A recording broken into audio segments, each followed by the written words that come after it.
ես ողջունում եմ մեր քույր եղբայրներին, այս հիանալի եկեղեցին, որ Աստծո տուն է կոչվում, շնորհակալ եմ ես բոլորիցս։ Ես բոլոր եկեղեցիները, նավանավանդ այն եկեղեցիները, որտեղ որ իմ եղբայրներ գնացել է, ես բոլոր հովիվների հետ անձնական ծանոթություններ ունեմ, հիանալի անձիկ են, հիանալի հավատքի մարդիկ, որոնք տարիների շարունակ կարողացել են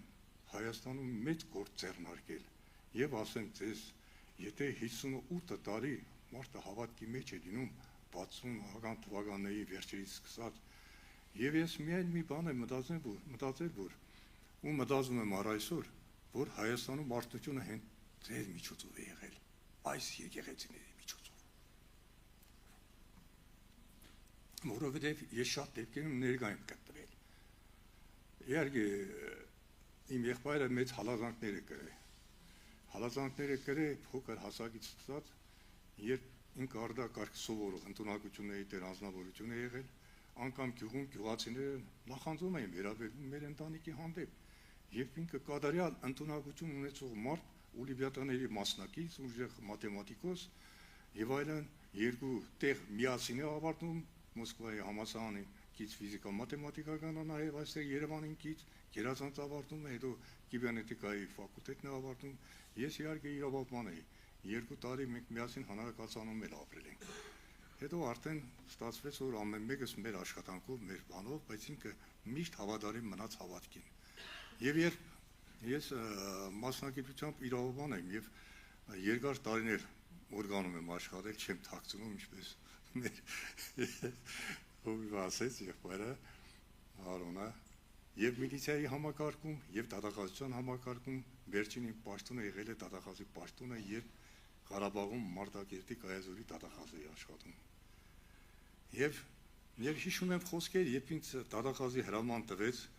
մեր այսօրվա չէ, կալանավայրում գտնվող այն դատախազը Հայաստանի Հանրապետության, որը ստորագրում է ինձ դատախազի պաշտոնում նշանակելու համար, որին ներկա է կադրերի բաժնի վարիչը եւ իրեն տեղակալը, որը զինվորական դատախազն էր, Հոսեփյան Աղվանը, անունազգանուն է ասում եմ, երբ նա ստորագրում է իմ հրամանը, այնտեղ զինվորական դատախազին ասում է, կնայես, որ իրեն ձեռագիրը մեր ձեռագրի նման լինի։ Դա շատ խորիմաստ միտք էր, եւ ես դա հասկացա ինչ էր։ Եվ ասեմ, երբ որ նույնիսկ երբ միլիցիայում ես իհարկե այլևս 1-2 տարի այդ պաշտոնում աշխատեցի, Տերը ինձ հետ խոսեց. դուրս եկ, բավական է այլևս աշխատես։ Եվ ես դիմում գրեցի, արդեն 43 տարվա օպերատիվ ստաժ ունեի, թոշակի եմ անցել, թոշակավորված, եւ այլևս իրավաբանությամբ չզբաղվեցի, որովհետեւ Տերը անգամ չթողեց ես գնայի փաստաբան աշխատեի։ Երբ փաստաբանների կոլեգիայի դրան մոտ 3 տարի անհատ մեջ գնում էի, Սուրբ Հոգին ինձ կանգնեցնում, ասում հետ դարձի, այդ քո տեղը չի։ Եվ ես այլևս չաշխատեցի դա։ Եվ ես իրավաբանությունը այդպես խաչքարեցի, այլևս դրանով չզբաղվեցի, չնայած մասնագիտություն էր դա էլ մասնագիտական բայեր որ կար։ Իսկ ինչ վերաբերում է, երբ որ ես քննիչ էի աշխատում Ախուրյանում, ինձ միլիցիայի պետը, դատախազը, ԿԳԲ-ի պետը կանչեցին եւ ասեցին. լսել ենք, որ քո եղբայրը հավատացյալ է։ Ես գիտեի, որ հավատացյալ է ինքը, Սամվել եղբորս մասին էր խոսքը, բայց ես ոչ ստեցի եւ ոչ էլ որևէ բան։ Մենակ այսպես մի տեսակ հարցակողական ոճով խոսեցի։ Հասկանում եք ինչ եք խոսում։ Այդ կամ մի բան։ Ու լռելուց ես վախեցած իրա ես նայեցի, գնա, լավ գնա։ Շու այդպես ստացվեց ամեն ինչ։ Իհարկե իմ եղբորս հետ շատ ուշեր կա, մենք 4 եղբայրներ ենք, բայց ես ավելի մտերիմ մենք իրար հետ ենք եղել։ Մեր բնավորությունը, մեր ասենք այդ դասիրակության ձևը եւ այլն, այդ ամենը ես տեսել եմ, դա հասկացել եմ։ Նույնիսկ երկրաշարժի ժամանակ ես մի անգամ այստեղ վկայություն եմ պատմել 80 թվականի դեկտեմբերի 7-ի երկրաշարժի ժամանակ երբ սա էլ եմ այս վկայությունը որ ուզում եմ պատմել, անկեղծ ասած մի օր Տերը ինձ առավոտ շուտ արթնացրեց քնից, վեր կաց Սուրբ Հոգին ինձ կանգնել վեր կաց, գրիր այն ամենը, ինչ վկայելու ես իմ մասին։ Եվ ես այստեղ ունեմ 21 վկայություն։ Տարբեր բաներ։ Ես հիմա չեմ կարող այդ ամբողջ 21-ը կարդալ, բայց 1, 2, 3 անպայման էսեք պատմեմ ձեզ։ Երկրաշարժի պատմության ժամանակ ես տանն էի գտնվում։ Եվ հետաքրքիր էր, որ աղջկաց դպրոց էինք ուղարկել 8 տարեկան էր։ Ես ու տղաս տանն էինք, արձակուրդ էի։ Այդ ժամանակ ես միլիցիայի մայոր էի, 70 թվականի դեկտեմբերին։ Եվ 10 օր առաջ էր եղբայրս եկել էր մեր տուն Սամվելը, խոսել էր, կնոջս սրտին էր կվել էր Աստծո խոսքը։ Ինքը աշխատանք էր եւ ժամը 12-ին պետք է գար, որ տղայից երաժշտական դպրոց տաներ։ Երբ հանգարց Սուրբ Հոգին ինձ հետ խոսեց։ Ես ցնցվեցի, թե ինչ բան էր։ Վեր կաց, գնա այն գործը, որ պետք է երեկաներ, հենց հիմա արա։ Մտածեցի, ինչ բան էր։ Ելա հնազանդորեն հագնվեցի շորերս։ Գնացի Ախուրյան, շրջենտրոն։ Այնտեղ ես տեսա արդեն երկրաշարժը ոնց սկսվեց եւ այլն։ Հետո եկա Գյումրի, 3 կիլոմետր է հեռու, եկա Գյումրի, ասի գնամ առաջ աղջկաս գտնեմ։ Դե դպրոցական են ինքը, սա արդեն քաղաքը քարուքանդ էր եղել։ Եվ ես գնացի նայում եմ աղջիկս, դպրոցը դադար 2 հարգանի շենք է 5 Գյումրվա։ Լրիվ ծառապատ տարածքն է, անդարապատիկ պես, ման եմ գալիս, ոչ ոք չկա, գնացի։ Տեսա մի հատ ծառի տակ խեծ ու կարակ աղջիկս կանգնած էր փոքր։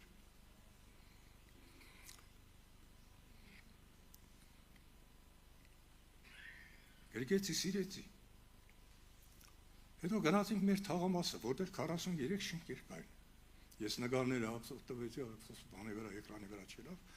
Ես նկարներն ունեմ, շենքը բազմահարկ շենք էր, նորակառ, ընդամենը 2 տարի ենք մենք այդտեղ ապրում, գնացինք շենքը չկա։ Հավերմի հողերին է հավասարվել, բայց ես գիտեմ, որ կինս ու տղաս պլատակների տակ եմ մնացել։ Ես արդեն լրիվ հուսահատության մեջ ընկա։ Մտածեցի, որ ընտանիքս խորտակվեց, այլևս էլ ինչ կյանքը չկա, աղջկասը վերցնեմ, թողնեմ Հայաստանից կգնամ։ Երկրորդ օրը եղբայրս եկավ Սամվելը։ Եկավ աղոթք էին արել, բան էին արել, եկավ։ Մոտեցավ ինձ, եղբայր ջան, ես քեզ մի բան եմ ուզում ասել։ Ուզում ես հավատա, ուզում ես մի հավատա, դա քո գործն է։ Ես աղոթք եմ արել, Տերը ինձ ասել է, որ դու քո կնոջը եւ տղային կենտանի ես գտնելու։ Դե ասի եղբայրս երևի մխիթարում է։ Անցավ 7 օր, դեկտեմբերի 13։ Նրանք փլատակների տակ։ Փլատակները քանդելով տարել էին։ 4-րդ հարկի փլատակներից արդեն ձայներ էին լսվել։ Հրատանից տղաներ կային, որոնք ասին այստեղ մի կին կա, իր մանչի հետ, կնոջ անունը Սուսան է, տղայի անունը Կարեն է, օգնություն են խնդրում։ Եկան, այդտեղ քանդեցին, մի 10-20 րոպեով երկուսին կենտանի հանեցին։ Ողջ եւ առողջ։ Եղբայրս նորից մոտեցավ ինձ, Սամվելը։ Ասեց, հիմա հասկացա՞ր ինչ կատարվեց քո կյանքում, ով արեց դա։ Նա արեց։ Դե հիմա կնամ մտածի։ Ու աշնանաբար ես սկսեցի փոխվել, որովհետև դա ճշմարտություն էր, դա Աստծո կամքն էր, դա Աստված արեց, նախ եւ առաջ ինձ հանեց, եւ Սուրբ Հոգին ինձ հետ խոսեց։ Եթե ես դուրս չգայի, ընդունենք չլսեի, դուրս չգայի, ասում ես ինչ ձայն է։ Եվ ես կմնայի փլատակների տակ, կմեռնեի, աղջիկսը անհետ կկորեր։ Ես չեմ ասում կնոջս ու տղայիս մասին։ Կինս աղոթք էր անում փլատակների տակ։ Եվ այդպես դա շատ հզոր վկայություն է, որ ես միշտ պատմում, ասում եմ եւ այլն, եւ այդ վկայությունները գիտեք ինչ, շատ լավ հիանալի խոսքեր կա առաջի Հովհաննեսի 5-րդ գլխում խոսքեր կա, որտեղ մենք մեր վկայությունները պատմում ենք, բայց պետք է Աստծո վկայությունը դրանով պատմենք, որովհետև մենք եթե ինչ-որ բան վկայում ենք Հիսուսի մասին, մենք վկայում ենք Աստծո մասին։ Եթե մենք հենց այնպես հպարտություն ենք դրսևորում եւ խոսում ենք ինչ-որ բան ստում ենք ստեղծագործել կամ ինչ-որ մի բան, ոչ մի դեպքում։ Հիանալի խոսք է, ես այդ պաուզում եմ այդ երկու նախադասությունը ընդամենը կարդալ, իհարկե ժամանակի պերումով դա շատ բան չի անում, ասում է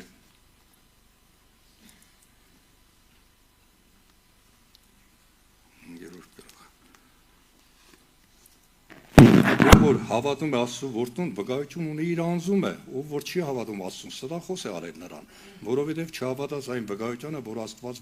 վկայեց իր որդու մասին, եւ սա է վկայությունը, որ Աստված հավիտենական կյանք տվավ մեզ, եւ այս կյանքը նրա որդու մեջ է, ով որ որդուն ունի, նա կյանք ունի, եւ ով որ Աստծո որդուն չունի, կյանք չունի։ Ով որ որովհետև ամեն ով որ Աստվածանից է ծնված հաղթում է աշխարհին եւ սա է հաղթությունը, որը աշխարհին հաղթեց, այսինքն մեր հավատքը։ Եվ ով է հաղթում աշխարհին, եթե նա ով հավատում է, թե Հիսուս Աստծո որդին է։ Այո։ Այսօր մեր հավատքն է։ Մեր հավատքը պետք է շատ ամուր լինի, հզոր լինի, որովհետև այդ հավատքի հզորությունը հենց Հիսուսով է պայմանավորված, առանց Հիսուս հավատք գոյություն չունի։ Մի ուրիշ վկայություն եմ ուզում պատմել անցյալ տարվա սեպտեմբերի 12-ին ես եւ կինս Եգիպտոսից ինքնաթիռով վերադառնում ենք տուն։ Ինքնաթիռը երկու նեղ փոքր ավանք էր, նստած էին մարդիկ բոլորը Հայաստան են գալիս եւ չինացիներ են սպասարկող ազնագազմը։ Հանգած նստածներից մենք առաջի շարքում ենք նստած։ Ես ցախ կողմում, աչքինս աչ կողմում էր նստած, կողքն երիտասարդ ամուսիններ են նստած, նաև իմ կողքում։ Հանգարց հետևից մեծ աղմուկ խժժոց լսվեց։ Էնպես են չչում, էնպես ասում, այս ինչ եղավ, մենք աղոթում ենք իհարկե ինքնաթիռի թռիչքի համար, ուղևորների համար եւ այլն, ամեն ժամանակ որ գնում ենք, եւ ինչ տեսանք մեկին քաշ տալով ոտքերից, անշնչած վիճակում բերեցին, հասրեցին համարյա էլ տեղ չկար առաջ տանելու, բժիշկները գնաց է կանգնել են, ինչ անեմ, ես heç բան չեմ կարող անեմ։ Ես նստած տեղից վեր կացա նստարանի վրա, ծնկներով հենվեցի, կնոջ ասի Սուսան դարձի աղոթում ենք, ու ես սրանք աղաղակում են, ես բարձր աղոթք եմ անում Հիսուսի անունով այդ մարդու նկատմամբ, որ մահվան հոգի հեռացիր, կյանք վերադարձիր այս մարմնի մեջ, Տեր, որ դու Սուրբ Հոգի ես, որ դու այս անոթը ստեղծել ես քո պատկերով, որ քեզ կերպարանակից լինի։ Ես աղոթք անում եմ այսպես, մարդիկ կա, դե մտածում են դες ինչ է բան անում եւ այլն, բայց ես իմ աղոթքը չեմ տատարեցրել եւ այդ մարդը վեր կացավ։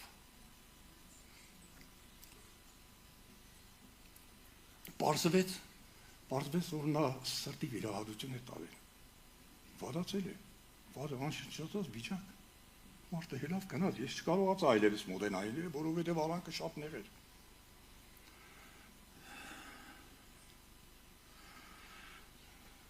Գիտեք ինչ, ես ամբողջ այս վկայությունները, որ ես գրել եմ, դա պատահական չեմ գրել։ Դա գրել եմ ու փառք եմ տալիս Տիրոջ։ Ես շնորհակալ եմ Հիսուսին այդ ամենի համար, որ արել է։ Մի օր մեր քույրիկներից մեկի տանը աղոթքի ծառայություններ, ես առաջնորդում աղոթքը, իմ աղոթքից հետո 5-6 կանայք արդեն կային, իմ կինս էր այդտեղ, նրանք սկսեցին աղոթել, գլուխս դրեցի սեղանի վրա ու աղոթք եմ անում, ես միացած աղոթք եմ անում ու հանգարց Տերը ինձ հետ խոսեց։ Ես այլևս իրանց աղոթքը չեմ լսում։ Իմ Տերը ինձ ասեց, խոսեց Սուրբ Հոգին, ինչ է դրված քո առջև։ Աշխարհի քարտեզը բացվել է իմ աչքերի առաջ։ Ես դպրոցում լավ եմ սովորել այդ աշխարհագրություն, պատմություն եւ այլն։ Ցույց տուր աշխարհի ամենամեծ գետերը։ Եվ ես ցույց տվեցի աշխարհի ամենամեծ գետերը։ Ռուսաստանի գետերից Վոլգան, Ենիսեյ, հետո Չինաստանի Խուանխե Յանցզի, հետո Ընտկաչինի Ինտոս Կանգեզ, հետո եկանք աֆրիկյան գետերը այնտեղ Նեգոսը, հետո Կոնգո գետը, հետո Եվրոպայում Դանուբը, Դնեստրը եւ այլն, Ամերիկայում էլ Ամերիկայի գետերը ցույց տվեցի, Ամազոնը, Պանաման եւ այլն, այսպես ցույց տվի։ Ու լարություն, ասենք դերը ինչի է հարցնում ես, ամբողջ քարտեզը իմ աչքի առաջ բացված։ Ասեց հարցրեց ինձ, գետերը որտեղից են սկիզբ առնում, ասի վտակներից։ Վտակները որտեղ են լցվում, ասի գետերը որտեղ են լցվում, ծովերը։ Հստակ պատասխանում են, ոնց որ ուսանողը նստած դասախոսին, դասախոսը հարցնում է, պատասխանում է։ Եվ վերջո, ասեց, իսկ ծովերը որտեղ են լցվում, օվկիանոսը։ ասես ինչի համար եմ ես քեզ հարցնում։ Վտակները դրանք հոգևոր մարդիկ են։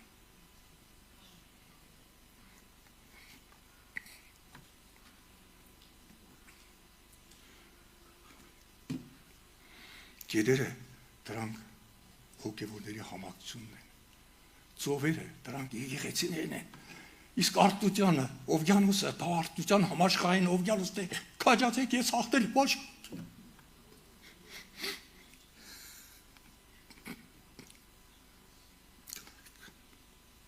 Կներեք։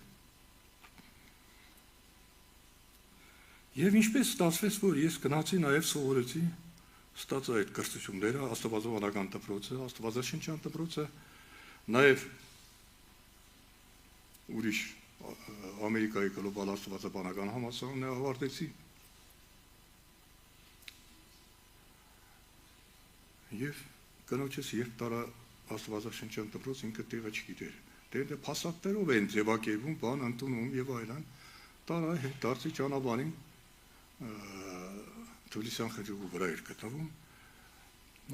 Կինս ասեց կգնաց տուն, հետո սառնալից հանեց այս ճաշը, տակածնես չգիտեմ ինչ եւ այլն։ Գնացի եւ ճանապարհին դուրս եկա փոքր արայել է, որ պետք է բարձրանամ դեպի ավտոբուսի կանգառը նստեմ ու գնամ Նորքի մասի։ Տերը խոսեց ինձ հետ, Սուրբ Հոգին։ Կանգնիր, հրամայեց։ Այն նույն ձայնը, որ ես կյանքում մի 5 անգամ լսել եմ։ Կանգնիր, հետ դարձիր, գնա այնտեղ, որտեղից եկար։ Ոչ առաջից գնացող մարդ կա, ոչ կողքիցս, ոչ հետևից, որ ինչ-որ մեկը խոսի։ Հնազանդորից շրջվեցի, տարա հետ գնացի նստա աստվածաշնչյան դպրոցը, հետևի շարքը, արդեն դասեր գնում եւ այլն, արդեն դասամիջոց եղավ, կինս զանգեց, ասեց ոնց է, հանեցի ճաշը տակցի, ասի բա ոնց, հələ գլուխը հետ դարձրու կտեսնես, տարավ տեսա որ նստած է։ Հետո ես պատմեցի այս վկայությունը, պատմեցի, որ թե ճանապարհին ինձ հետ ինչ պատահեց, եւ ես այդտեղ 3 տարի սովորեցինք միասին, հետո 5 տարի, 4 տարի գլոբալ աստվածաբանական համալսարանը, որը Էմանուելում էր 10-10-ները գնում, եւ այդ կրթությունները ստացանք եւ շնորհակալ եմ Աստծուն այդ գիտության համար, այդ ճշմարտության գիտության համար, որ ես այդպես մանրամասն սովորեցի, որ պետք է մեր կյանքում, որովհետև խոսքում է Հովհաննեսի ավետարանում է Հիսուսն ասում է, իմ խոսքն է ճշմարտությունը, ով որ հավատա մահ չի տեսնի հավիտյան։ Այո, Աստծո խոսքն է։ Աստված է հենց ամեն ինչ անում, մարդու սիրտը քննում։ Հետո Աստված է մխիթարողը, եւ Սաղմոս 119:50-ում ասում է. Իմ նեղության մեջ այն է, իմ մխիթարությունը, որ քո խոսքը ապրեցնում է ինձ։ Տիրոջը շնորհակալ ենք ամենի համար։ Եվ վկայությունները շատ են, ես ժամանակի բերումով չեմ բանանում, պարզապես են, որ մենք մեր հավատքը պետք է ավելի ամրացնենք, զորանանք, երբեք չվախենանք, Աստված մեզ չի տվել երկչոտության հոգի, տվել է զորության, սիրո, զգաստության հոգի։ Ոչ մի բանի չպետք է վախենանք։ Մի օր դա էլ ասեմ, էլի վկայություն է։ Գիշերը ժամը 1-ին դուրս եմ եկել ամառվա եղանակը, ու գիշերը դուրս եմ գալիս, աղոթելով ման եմ գալիս։ Լավովյան փողոցում եմ ասում, դերերին բարձրակ շենքը չկար, շինարարական աշխատանքներ էր գնում, ուրեմն հանգարց 5-6 խոշոր շներ, բերանները բաց հարձակվեցին ինձ վրա, սպիտակ շներ էին խոշոր, որ հարձակվեցին ինձ վրա, ես չվախեցա, Հիսուս ջան, ես չեմ վախենալ, ես չեմ վախենալու, ինչ ուզում է լինի, ուզում են ինձ հոշոտեն, ես չեմ վախենալու, ու աղոթքը շարունակեց, այս շները եկել են իմ բոլոր սպես պատտվում են կռուգում, մի 6-7 կռուգ տվի բերանները բայց չեն կարողանում մոտենամ, բերան չեն կարողանում գցեն շները, ու հետո թողեցին գնացի, ես հիշեցի Դանիել Մարգարեին։ Շնորհակալ ենք Տեր Աստված, շնորհակալ եմ ես ամենի համար, երբ որ ես ասեմ, այս վկայությունները Աստված ինձ տվել է, որ ես միշտ վկայեմ իրեն մասին, անկախ նրանից, որ եկեղեցին ուզում է լինի, անկախ նրանից մարդը ապաշխարության գալիս է, դա այդ ապաշխարության գալու պահը ես մի բան ասեմ, մենք մի դասընթաց ենք համալսարանից անցել, որը բացատրական քարոզչություն է կոչվում, մենք պետք է կարողանանք տարբերակել տվյալ միջավայրը, տվյալ մարդկանց մթնոլորտը, արդյոք կարելի է Աստծո խոսքը խոսել, այն մարգարիտները շների առաջ չթափեն, այլ եթե տեսնում ենք, որ իսկապես զգում ես այն մթնոլորտը, որ ջեր մթնոլորտ ես, արդեն կարող ես խոսել, բայց եթե զգում ես անտարբեր սառած մարդը եւ այլն, անիմաստ է դա խոսելը, երբեմն հալազանքի ես ենթարկում, վիրավորանքի ես ենթարկում, դրանք պետք չի։ Շնորհակալ եմ Տիրից, ամենի համար Ղարաբաղում էլ ամեն ինչ ես տեսա շատ բան։ Եվ երկար պատմություններ են, որ ժամանակ չէ, որ ես պատմեմ, դրանք վկայություններ են, որոնք որ կան, անգամ մի բան էլ հիշում եմ, ես փոքր արահետով քայլում եմ, եւ որքով ուզում եի տարախասություն կնալ, այս իմ ցախ կողմից ես չէի նկատի։ Ես արահետը այսպես ուշ գնում է։ Այս կողմը այնտեղ քարիզ են ասում, քարիզի ջուրն էր գնում, կանաչապատ տարածք էր։ Մի հսկայական օծ 3 մետր երկարությամբ, 3 մետր։ Այս ցախ կողմիցս եկավ։ Ցախ կողմիցս որ եկավ, ես քայլում եմ, չեմ նկատի, ոտքս բարձրացել ուղիղ վրան էի տնելու։ Ոչ տեսա, ասես։ Ուղիղ կանգնեցի, զինվորը ոնց է միրնա կանգնում, մեկ ոտի վրա կանգնեն, ասես քարացած, մենակ ասում եմ, Հիսուս ջան, բայ ինձ։ Այս օծը իմ ոտքերի տակով, ասես, հսկայական օծ, ես այդպես օծ չի տեսել։ Մենք օծ շատ ենք տեսել։ Գործայի կամիժը եղավ, բայց 3 մետրանոց օծ այդ հսկայական ես չի տեսել։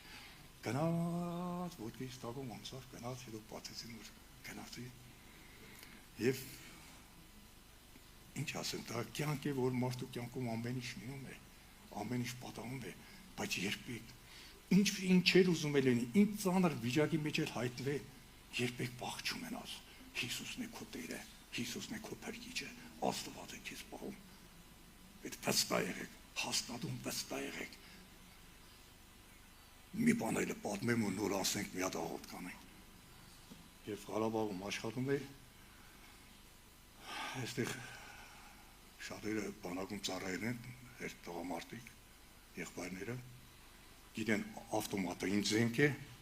կառուցվածքը ինչ է, եւ նաեւ գիտեն, նաեւ պատկերացնենք ինչ բան է ռիկաշետը, անդրադարձ, որը գնդակը կապնում է մի բետոնե մի տեղ, բետոնը կամ մետաղյա մի տեղ եւ գնդակը հետ է գալիս։ Դա շատ վտանգավոր բան է։ Զինվորը զենք անսարքեր եղել, պայստատուպը 29 փամփուշտներով հանել է վրայից, այն մյուսը Աբովիչի բանը չէր աշխատել, զակը որ քաշում են, ցականը չէր աշխատել, չէր պատկերացրել ինչ է կրակել էր, կփել էր ընկերոջ թևին, գնդակը մնացել էր թևի մեջ։ Դեպքի վայր եմ գնացել, ինձ հետ եկել է իմ օգնականը եւ եկել է Բալուջայի հետախուզական գնդի հրամանատարը գնդապետ Աշոտ Պողոսյան, անմազգաններ եմ ասում, մարտական առաջի խաչի իշխանշանակիր։ Բայց ես ալամ գալիս, իրանց լեզվով եմ ասում, դեպս Ղարաբաղի լինի ձեր մեջ ոչինչ, հա, ասի արի, եկավ հետները, զենքը վերցրեցինք, գնացինք այդ դեպքի վայրը մի 100 մետրանոց կողմ է, մեծ կողմ է, որտեղ 40 զինվորներ պարգած են, գիշերային հերթափոխություն եկել, վերեկը պալատկով ծածկված երեխեքը, հետս ոստիկանության աշխատողներ կան, այդ տղային կանչի տղա ջան, ասի մի հատ պատմի տեսնենք ոնց եղավ։ Բացից ես այստեղ կանգնած է, այսպես, այսինքն շատ հասարակ սովորական մի բացատրություն էր, դա այդտեղ բարդություն չկար, թե ոնց եղավ, ինչ եղավ։ Հա։ Ես օգնականից ասի ես դեպքի վայրը տեղազնությունը կատարեմ, սխեման կգծեմ, ինչ է տեղի ունեցել, ոնց է, այսպես, կտամ քեզ գործի քննությունը դուք շարունակես, բահա։ Մեկ էս Պողոսյան Աշոտը իմ հետևում նստած է, 1 մետր հեռավորությամբ վրա։ Ես իրան չեմ էլ տեսնում, գիտեմ, որ հետևս նստած է, բայց հալա մի այդտեղա, հալա մի արի այստեղ, ինձ ալ մի հատ պատմի տերանք ոնց է լավ է, լեզվով եմ խոսում, որտեղ էլ չեմ լսել։ ասի Աշոտ, ասի պատմեց, չհասկացար ինչ պատմեց։ Չէ, հենա ինձ էլ մի հատ պիտի պատմի, բայց հələ այն ավտոմատը բերեք, էս իմ օգնականը։ Գնաց այդ ավտոմատ զենքա առավ, բերավ, տվավ իրա ձեռը։ Բայց ստատուտն է հետը, որի մեջ 29 հատ փամփուշտներ կա։ Խոսում է, ես չեմ մնա պատկերացնում, թե ինչ է ուզում սա անի։ Հայ, ես գրում եմ, սխեման եմ գծում բան, մեկը պայստատուպը դրեց վրեն, այս բանը քաշեց, ցկանը որ քաշեց, ավտոմատը կրակահերթ ավտոմատի չեսկի սկսեց կրակել։ Ուրեմն պատկերացնում է 29 փամփուշտներ, գոմը ցածր էր, վերևը բետոն էր։ Հա, հիմա այս ավտոմատը պատտվում է, վայրին ձայն էր, մի սարսափելի բան, մինչև 29 պատրոնների կրակոց բան եղավ։ Ես մենակ գլուխս բռնել եմ, ես բռնել եմ, որտեղ ահավոր ձեներ իմ կողքից է կրակվում։ Մենակ ասում եմ, Հիսուս ջան, պայիր, ինձ այս ամբողջ մարդկանց պայիր անձնակազմին։ Կրակոցը վերջացավ, տարա, տեսա Աշոտը շիտ գազ, սպիրագազ, այն մեռելի կոին, որ կա, ասի Աշոտ ես ինչ արեցիր, բայց չիրեմ ինչ լավ, ասին ոնց թե չիրես ինչ, այդ որ գնդապետ ես, այդ որ զենքի մասին կաղապարում ես, դու չգիտես ինչ եղավ, ասի հələ փորձվի հանգարց որևէ մեկին մի բան եղած լինի, գորրացի բոլորը բանելով, արդեն սպասում են ոստիկանները գետնի վրա են պարկել, սա փոշու մեջ կորել են, ես էլ փոշու մեջ կորել, որովհետև այս պատալոգին կրակածները սա փոշին կախից լսվել են, ահավոր վիճակ է, ասի իրը բոլորին ոտքի կանգնեցրեք, բոլորը ոտքի կանգնեցին, բոլոր զինվորները ոտքի կանգնեցին, և ոչ մեկին ոչինչ չէր եղել, բայց ինչ եղան գնդանները, 29 փամփուշտները ինչ եղավ, և ես տեսա Աստծո փառքը, երբ որ գլուխս թավ տվեցի, գնդակները պեսոկի վերածված մանր փոշու էին վերածվել, փառքի Հիսուս, շնորհակալ ենք,